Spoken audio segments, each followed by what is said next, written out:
Hello बच्चों, आज से हम सिविल सेवा की नोट्स आपकी तैयार करा रहे हैं। सबसे पहले जो बुक हमने ली है वो लक्ष्मीकांत की है, भारतीय राज्य व्यवस्था। उसका जो फर्स्ट टॉपिक है या फिर चैप्टर वो है ऐतिहासिक पृष्ठभूमि। इसके बारे में कुछ इम्पॉर्टेंट चीज़ें मैंने नोट की है, आप देख सकते हैं।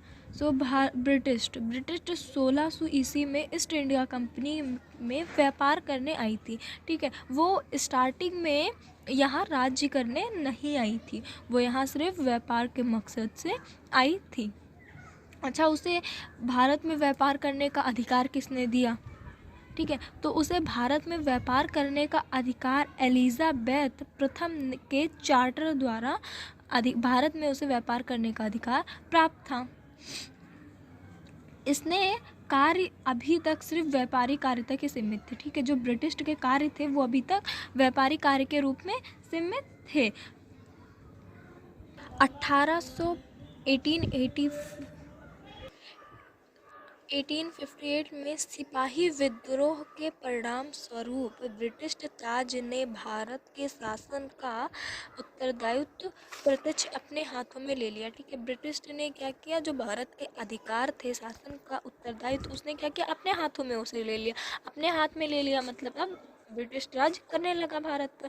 15 अगस्त 1947 को भारत आज़ाद हुआ था। ठीक है, मतलब भारत ब्रिटिश का अधिकार था भारत पर। ठीक है, शासन कौन कर रहा था? ब्रिटिश। उनके अधिकार से भारत को उस दिन आज़ादी मिली, उस दिन भारत आज़ाद हुआ। भारतीयों को स्वतंत्रता तो मिल गई, लेकिन स्वतंत्रता मिलने के बाद में अब एक संविधान की ज़रूरत थी। अब स्वतंत्रता मिली तो भारत में एक संविधान की आवश्यकता महसूस की भारतीयों ने। फिर 1934 में M.N. राय ने भारत में साम्यवाद आंदोलन के जो प्रणेता थे, ठीक है, जिनसे प्रेरणा मिली, उन्होंने एक सुझाव दिया। ठीक है, उन्होंने एक सुझाव दिया, उसी का अमल मतलब उसी सुझाव के द्वारा या फिर उसी सुझाव को फॉलो करते हुए उन्हीं के सुझावों से एक संविधान बनाया गया, जिसका मतलब जो 1946 में इस संविधान का गठन हुआ और 26 जनवरी 1950 को संविधान अस्तित्व में आया। मतलब 26 जनवरी 1950 को संविधान लागू किया गया। जो हमारा संविधान था उसमें ज़्यादातर चीज़ें जो थी, राज्य व्यवस्थाएं की जो राज्य व्यवस्था थी उसकी अनेकों विशेषताएं ब्रिटिश शासन से ग्रहण की गई थी, मतलब ब्रिटिश शासन से ली गई थी। कंपनियों का शासन 1773 से 1858 तक। ठीक है, 1858 1773 का रेगुलेटिंग एक्ट या जो अधिनियम है यह काफ़ी महत्वपूर्ण है। अच्छा, ये इम्पोर्टेंट क्यों है ये भी जानना ज़रूरी है। तो यह इम्पोर्टेंट इसलिए है क्योंकि भारत में ईस्ट इंडिया कंपनी के कार्य को नियमित और नियंत्रित करने की जो दिशा थी, ब्रिटिश सरकार के द्वारा उठाया गया यह पहला कदम था। इसके बाद पहली बार कंपनी में प्रशासनिक और राजनीतिक कार्यों को मान्यता मिली। ठीक है, जो प्रशासनिक और राजनीतिक कार्य थे उनको मान्यता दी गई। इसके द्वारा भारत में केंद्रीय प्रशासन की नींव रखी गई। ठीक है, ये सारी इसकी इम्पोर्टेंट चीज़ें थी। इस नियम की अब कुछ विशेषताएं जान लेते हैं। अधिनियम की विशेषताएं। इस अधिनियम द्वारा बांग्ला के जो गवर्नर थे उनको गवर्नर जनरल, बंगाल के गवर्नर थे उनको क्या किया गया, अब गवर्नर जनरल का पद दिया गया। ठीक है, उनके नाम में जनरल बढ़ा दिया गया एवं उनकी सहायता से ही 4 सदस्यीय कर्मचारी परिषद का गठन किया गया। ठीक है, जिसमें 4 सदस्यीय कार्यकारी परिषद थे। और ऐसे जो पहले गवर्नर थे वो लॉर्ड वैरन थे। ठीक है, ये चीज़ें मैंने नोट नहीं की है, जो काफ़ी बेस इंपॉर्टेंट चीज़ें थी वो मैंने नोट कर दी है, जो इम्पोर्टेंट टॉपिक्स थे। बाकी चीज़ें मैं आपको समझा दे रही हूँ, अगर आप चाहें तो आप नोट कर सकते हैं। इसके द्वारा मद्रास एवं बम्बई के गवर्नर, बंगाल के गवर्नर जनरल के अधीन थे। अधीन हो जाने का मतलब जैसे आप किसी के ऊपर डिपेंडेंट हो, जैसे कि कुछ बच्चे अभी अपने पेरेंट्स के ऊपर डिपेंडेंट होंगे पूरी तरह, ठीक है, तो मतलब उनके अधीन थे। जबकि पहले क्या थे, सारे गवर्नर एक दूसरे से अलग अलग थे। अब कलकत्ता में 1774 में एक उच्चतम न्यायालय की स्थापना की गई। न्यायालय क्या होता है? न्यायालय वो होता है जिससे हमें न्याय मिलता है। देखिए चीज़ों को, अरे जो समझदार लोग होते हैं ना, वो जो दो लाइन, जो शब्दों के बीच जो स्पेस होता है ना, उसमें भी क्या लिखा है वो समझ जाते हैं। ठीक है, चीज़ें आपके सामने लिखी हैं, सारी चीज़ें क्लियर है। न्यायालय का मतलब जहाँ आपको न्याय मिले, ठीक है। और इसमें जब इसकी स्थापना की गई थी तो शुरुआत कहाँ से हुई थी? इसमें क्या थे, एक मुख्य न्यायाधीश था। मुख्य न्यायाधीश का मतलब जैसे कि आपके घर में आपके पापा, ठीक है, मुखिया होंगे, ठीक है, किसी किसी के घर में उसकी मम्मी मुखिया होती है, ठीक है, जो मतलब सारी चीज़ें जिनके ऊपर डिपेंडेंट हो, ठीक है, तो जो इम्पोर्टेंट पर्सन होता है उसे मुख्य कहा जाता है, ठीक है। तो ये एक मुख्य न्यायाधीश थे, बाकी जो 3 अन्य न्यायाधीश थे। यहीं से उच्चतम न्यायालय की शुरुआत हुई थी, तब उसमें इतने ही सदस्य थे। अच्छा, इस नियम के कुछ और फ़ायदे हुए, ठीक है। जो अधिनियम था ये, इसके तहत कंपनी में कर्मचारियों को निजी व्यापार, ठीक है, निजी व्यापार करने का मौका मिला। और जो लोग भारतीयों से कर नहीं लेते थे, उपहार, रिश्वत, इन सब तौर पर इन पर प्रतिबंध लगा दिया गया कि अब आप ये नहीं ले सकते हैं। ब्रिटिश सरकार का कोर्ट ऑफ डायरेक्टर्स के माध्यम से कंपनी पर नियंत्रण सशक्त हो गया।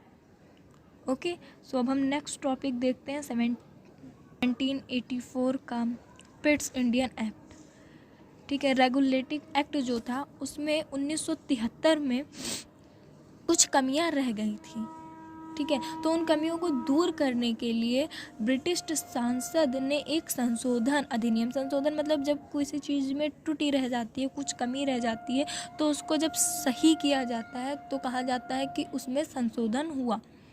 सो 1773 में कमियां रह गई थी, ब्रिटिश सांसद ने एक संशोधन अधिनियम 1781, ठीक है, 1781 में पारित किया, में उसे लागू किया, जिसे एक्ट ऑफ सेटलमेंट के नाम से जाना गया, ठीक है।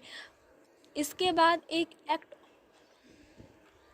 ठीक है, इतने के बाद एक और महत्वपूर्ण अधिनियम लागू हुआ, जारी किया गया, जिसे पिट्स इंडियन एक्ट 1784 में यह हमारे अस्तित्व में आया, मतलब सन 1784 में यह हमारे अस्तित्व में आया, हमने इसे फेस किया, ठीक है। इस अधिनियम की भी कुछ विशेषताएं हम जान लेते हैं।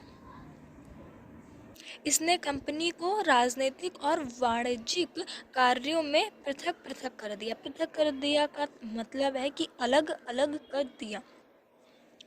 इसने निर्देशक मंडल को कंपनी में व्यापारिक मामलों में अधीक्षण की अनुमति दी, ठीक है, लेकिन राजनीतिक मामलों में प्रतिबंध के लिए नियंत्रण बोर्ड नाम से एक नए निकाय का गठन किया, ठीक है। एक इन्होंने नियंत्रण बोर्ड का गठन किया। किस लिए किया? हर चीज़ का रीज़न होता है ना, तो उन्होंने युद्ध शासन की व्यवस्था के लिए ऐसा किया था, उस गठन की व्यवस्था की।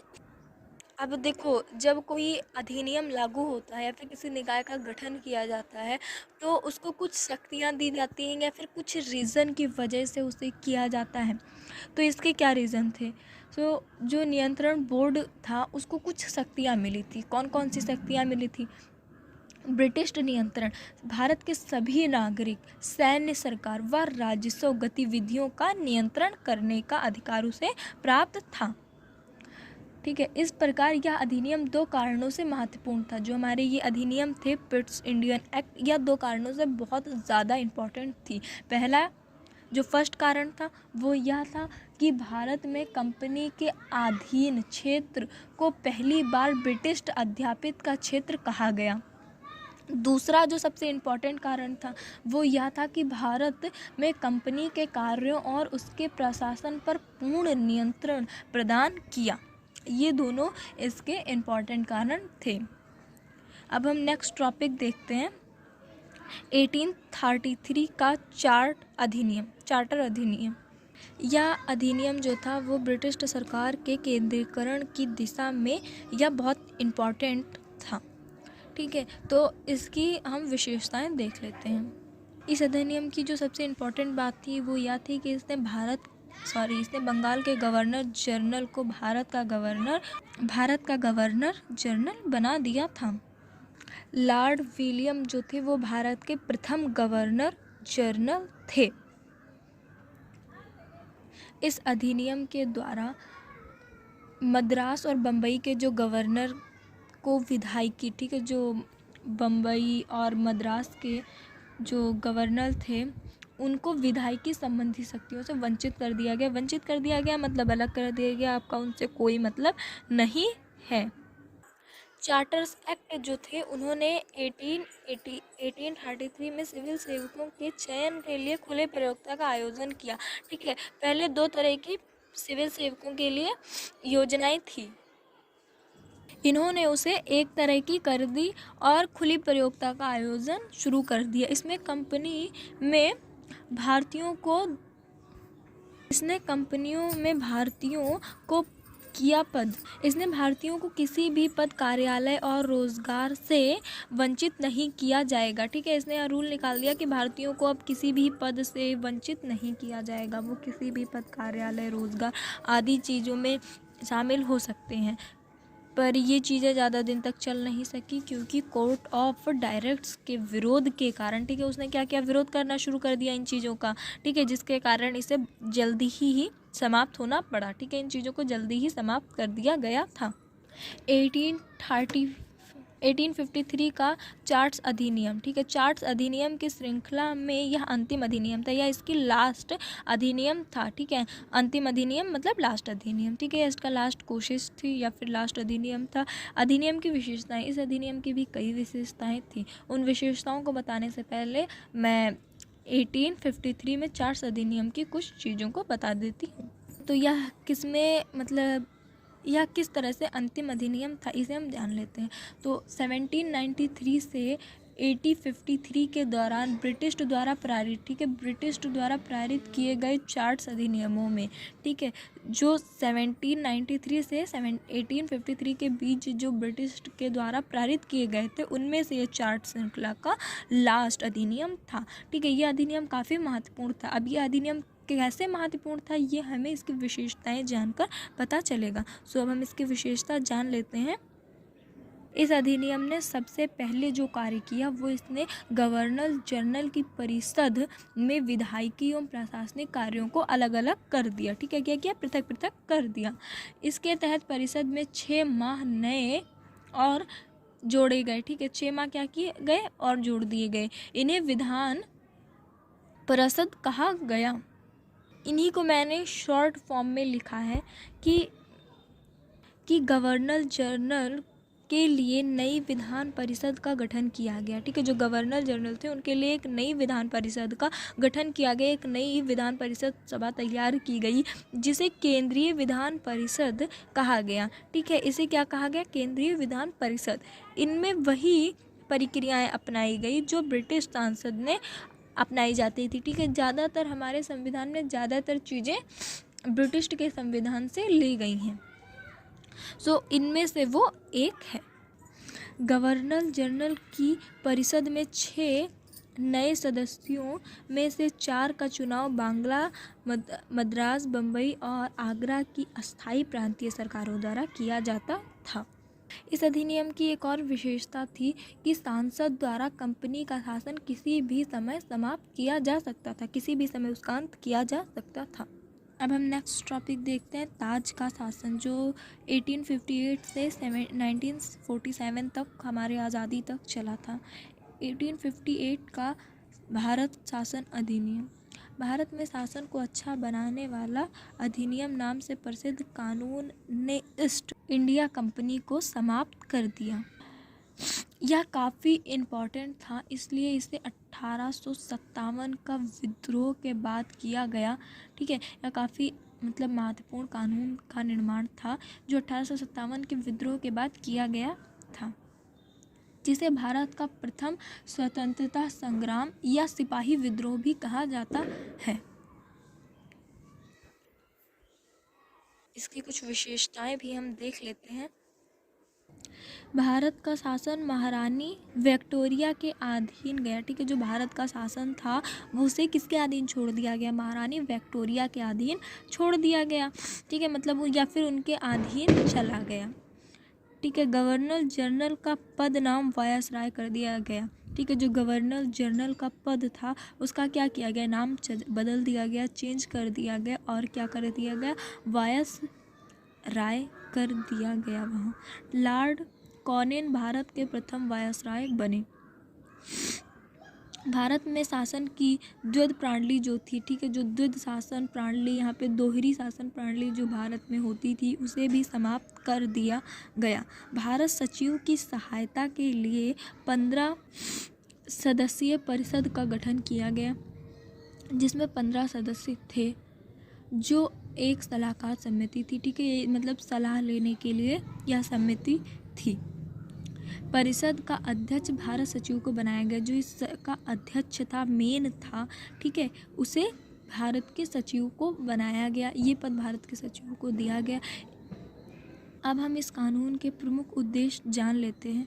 सो जो इस कानून का 1858 के कानून का जो प्रमुख उद्देश्य था वह प्रशासनिक मशीनरी में सुधार था, जिसके माध्यम से इंग्लैंड में भारतीय सरकार का अधीक्षण और उसका नियंत्रण हो सकता था।